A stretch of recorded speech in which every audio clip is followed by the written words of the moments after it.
Nous allons dans ce démo montrer quelques différences que nous avons entre la ligne de commande et l'interface graphique dans l'usage des ordinateurs. Donc d'abord, ce que vous voyez là, ça c'est un environnement d'interface graphique. Il est caractérisé par le fait d'avoir des couleurs, des images, des couleurs de fond et autres. Vous avez notamment un menu avec ça. Tout ça, ce sont des dessins qui se présentent et qui permettent avec la souris de pouvoir sélectionner les applications qu'on veut lancer. Par exemple, si on veut lancer Word comme vous avez l'habitude de faire, il suffit de cliquer dessus et Word se lance. Ensuite, vous présente ici une interface graphique. Donc, dans le lancement, c'est assez simple. Donc, si on veut lancer aussi Google Chrome, il suffit de taper Chrome et de lancer l'application Chrome qui va se présenter ainsi. Donc, tout est question d'interface avec des couleurs et plusieurs manières d'interagir. Donc là, on n'a pas besoin de donner le nom du programme qu'on veut lancer.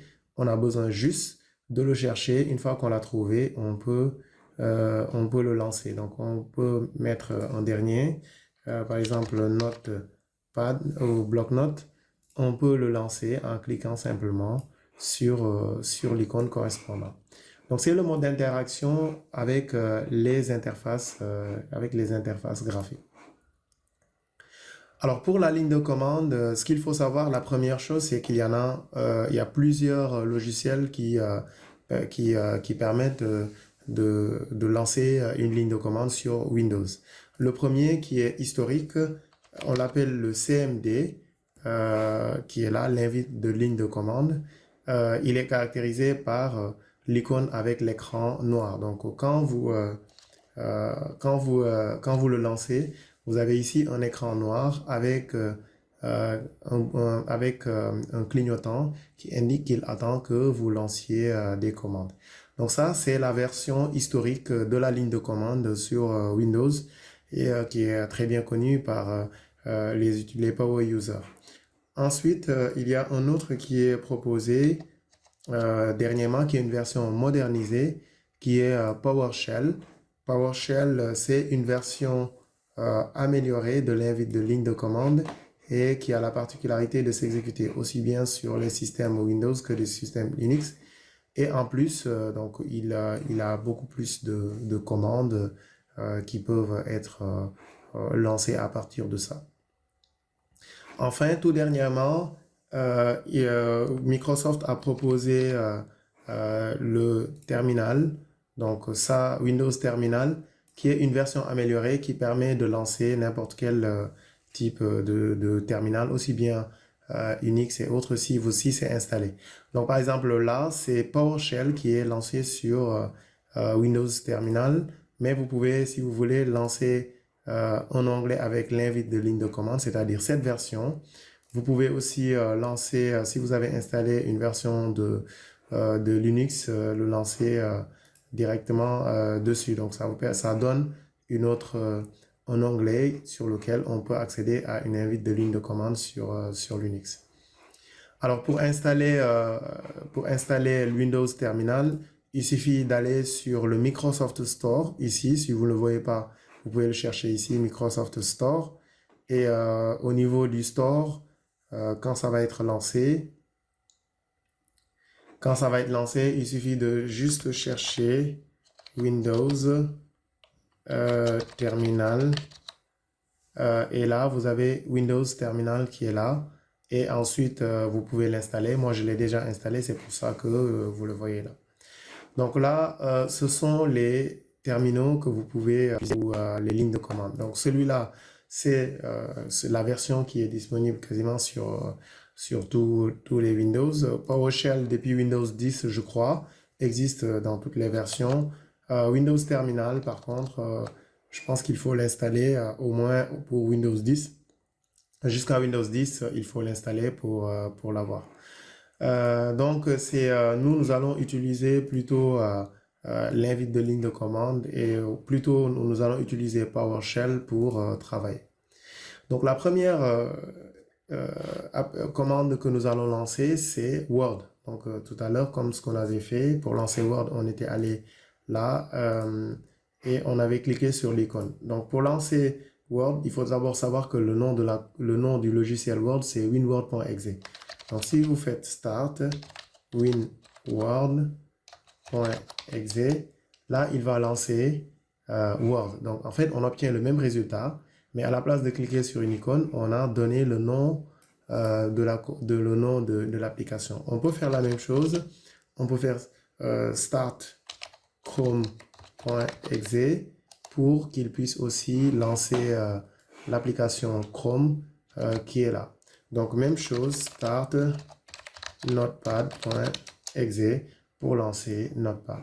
Donc si vous voulez, c'est équivalent. Les deux versions sont équivalentes, c'est-à-dire j'utilise les icônes pour lancer les applications ou bien j'utilise la ligne de commande pour lancer, à supposer que je connais le nom du programme qui doit être lancé, le nom du fichier exe.